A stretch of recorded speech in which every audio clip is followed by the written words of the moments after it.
Guys elastic constant में part 2 आ गए हैं अपन A7 में। तो अपन ने जैसे लेटरल स्ट्रेन लॉन्गिट्यूडनल स्ट्रेन पढ़ा था, ऐसे होता है वॉल्यूमेट्रिक स्ट्रेन। तो वॉल्यूमेट्रिक स्ट्रेन के नाम से समझ में आना चाहिए कि वॉल्यूम बोल रहा है, और स्ट्रेन मतलब change in length upon original length, मतलब स्ट्रेन में तो अपन यही पढ़ते थे ना। तो वॉल्यूम में क्या हो जाएगा, change in volume upon original volume is equal to EV। तो इसकी डेफिनेशन क्या हो जाएगी, डेफिनेशन भी बिल्कुल वही सिंपल है। It is a ratio of a change in volume upon the original volume is known as volumetric strain. तो भाई फॉर्मूले से ही आप डेफिनेशन बनाने की कोशिश करा करो। फॉर्मूले आएंगे तो न्यूमेरिकल आराम से आएंगे। अपने पिछला न्यूमेरिकल करा था, फॉर्मूले आते गए तो अपन उसको सॉल्व करते गए। तो देखिए ये वाला एक डेरिवेशन भी है कि volumetric strain of a rectangular bar which is subjected to an axial load P in the direction of its length. मतलब कहने का मतलब इतना सा है कि इसका अपन डेरिवेशन भी सॉल्व करेंगे, लेकिन सबसे पहले अपन फॉर्मूले की बात करते हैं। ये बोल रहा है कि एक रेक्टेंगुलर बार है इसे, और ये जो लेंथ है ना, लेंथ के अलोंग एक लोड लग रहा है subjected to axial load P। ठीक है, तो इसके कारण वॉल्यूमेट्रिक स्ट्रेन कितना होता है, तो अपन डायरेक्ट बात करते हैं। और अगर अगर डेरिवेशन की बात हो तो कमेंट जरूर कर देना, डेरिवेशन के लिए भी वीडियो डाल देंगे। तो इसके लिए होता है del L upon L 1 minus 2 mu. इसमें del L change in length upon original length bracket 1 minus 2 mu. Mu क्या है, पॉइजन रेशो। और पॉइजन रेशो क्या होता है, जो अपन ने वीडियो में पिछली बार पढ़ा था, lateral strain upon longitudinal strain.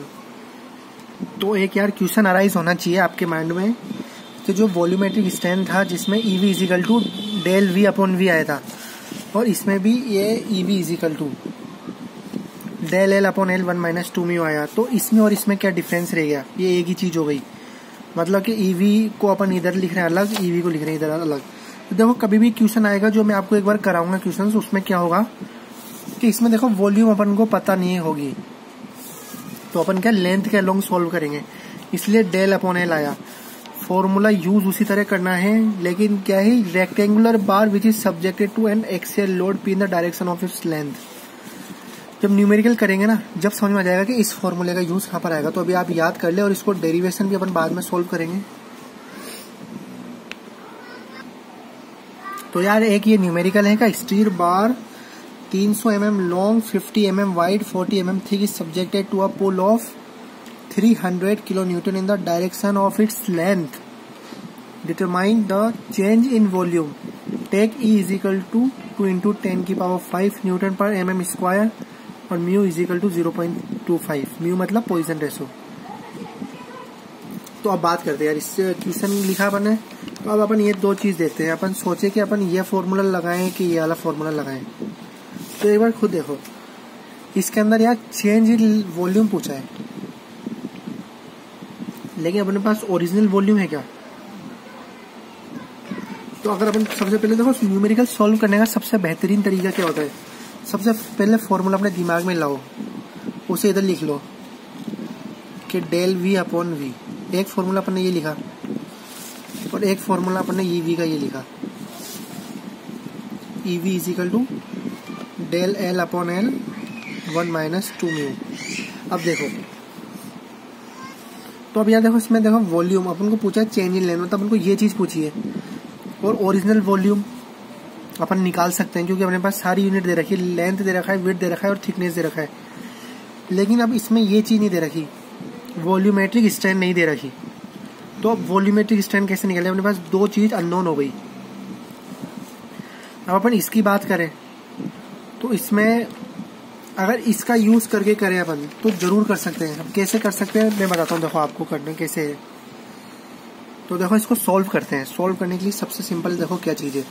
सबसे पहले मैंने आपको फर्स्ट स्टेप हमेशा आपको क्या बताया है, स्टेप फर्स्ट, गिवन डाटा आराम से सबसे पहले लिख दो। गिवन डाटा में क्या लिख रहा है, लेंथ लिख रही है 300 mm, B दिख रखा है विड्थ 50 mm, और T थिकनेस दे रखी है 40 mm। ये लिख दो जल्दी जल्दी। तो लेंथ दे रखा है 300 mm, विड्थ दे रखी है 50 mm, और टी थिकनेस दे रखा है 40 mm।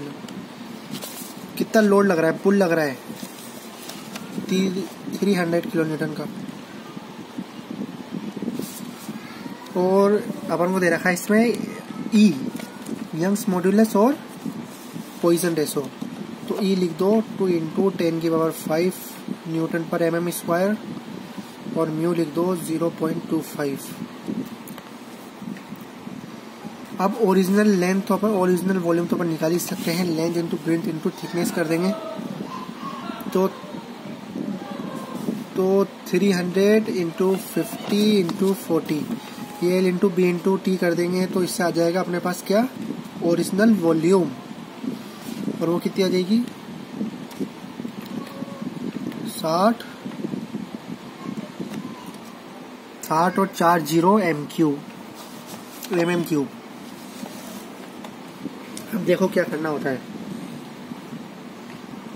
तो देखो वॉल्यूम निकाल लिया अपन ने, लेकिन अगर अपन देखें, सोचें कि यार इसमें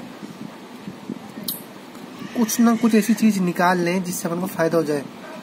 मतलब इसमें अगर change in length upon original length क्या होता है, लॉन्गिट्यूडनल स्ट्रेन अपन ने पढ़ा था, स्ट्रेन होता है। तो अगर अपन स्ट्रेन निकाल ले कैसे ना कैसे तो अपना बहुत काम इजी हो जाएगा। स्ट्रेन मतलब change in length upon original length. लेकिन अब देखो मेरी तरह सोचो कि stress is directly proportional to strain और stress equal to Young's modulus into strain. ठीक है, स्ट्रेन को अपन इससे ई से कर देते डिनोट और फिर यंग मॉड्यूलस को ई से कर देते। यंग मॉड्यूलस अपने पास गिवन है। स्ट्रेस क्या होता है, stress is equal to force upon area. Area कौन सा, क्रॉस सेक्शन एरिया। स्ट्रेस क्या होता है, फोर्स मतलब जो अपन लोड लगा रहे हैं अपन, एरिया, एरिया कौन सा, cross section area into E into Young's modulus. ये निकालना है ई, तो E is equal to P upon A into E. ये आ गया।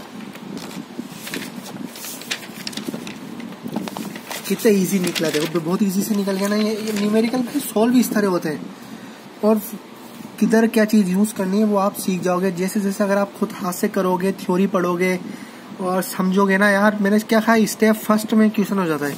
स्टेप फर्स्ट में गिवन आइटम लिख दो, उसके बाद आराम से क्वेश्चन का होगा, कोई कभी दिक्कत ही नहीं आएगी। पी कितना था, 300 किलो न्यूटन था।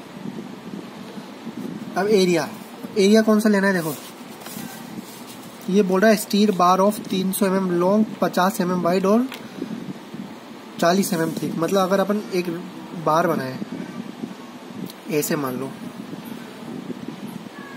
ये अपन ने कोई सपोज करो थोड़ी गलत गंदी सी बन गई, बार है तो ये लेंथ क्या लॉन्ग खींचता है इधर और इधर। तो क्रॉस सेक्शन एरिया कौन कौन सा आया, लेंथ वाला तो आया नहीं, कौन सा आया, वाइड वाला और थिकनेस वाला आया। 50 mm इंटू 40 वाला आया। इसको सोल्व करेंगे तो ये आ जाएगा 150 न्यूटन पर mm स्क्वायर। करके देख लेना आप चाहे से। अब इसमें मैंने लोड अपॉन एरिया तो कर दिया, लेकिन यंग्स मॉड्यूलस नहीं करा। तो मल्टीप्लाई बाय 2 × 10⁵ करेंगे तो जो ई आएगा वो आएगा कितना, 0.00075। और ई क्या होता है, ई होता है change in length upon original length. अब फॉर्मूले पे आ जाओ, E V is equal to change in length upon original length. इस फॉर्मूले को मतलब जो आपने निकाला है वो इसमें डालेंगे, फिर 1 - 2 म्यू, म्यू कितना दे रखा था 0.25। इसमें वैल्यू पुट कर देंगे और वैल्यू पुट करने के बाद अपने पास क्या आ जाएगा, ये चीज क्या होती है, ई वी मतलब डेल वी अपॉन वी। तो डेल वी अपॉन वी करके अगर इसमें सारी वैल्यू पुट करते हैं, देखो अपन करके देखते हैं। E V is equal to del V upon V. सबसे पहले इस formula del L upon L मतलब 0.00075 डालते हैं। 0.00075 375 डालते हैं, मल्टीप्लाई 1 माइनस 2 इंटू 0.25 डालते हैं जो अपन को दे रखा है ये 0.25। तो ये अगर सॉल्व करते हैं तो ये आता है 0.000375। लेकिन इसने क्या पूछा था, क्वेश्चन पढ़ो एक बार। Determine the change in volume. Change in volume मतलब ईवी क्या होता है, डेल वी अपॉन वी। तो del V upon V is equal to 0.000375 आया है। तो डेल वी निकालेंगे तो वी मल्टीप्लाई इंटू 0.000375 करेंगे तो वी की वैल्यू क्या है, अपन ने जो निकाली थी 60 और 4 0, तो 60 4 0 मल्टीप्लाई 0.000375 करेंगे तो ये आंसर आ जाएगा 225 mm³। तो अब यार ये कोई डिफरेंस कठिन लगा क्या आपको सॉल्व करने में, तो कितने इजीली यार सॉल्व हो गया। तो आप एक बार आप देखो कि बहुत आसानी से सॉल्व हो जाता है, कभी कोई कठिनाई नहीं आती, बस गिवन डाटा लिखो और करते जाओ। आज के लिए इतना ही, थैंक यू यार। और अगली वीडियो में फॉर्मूले ज़्यादा करेंगे।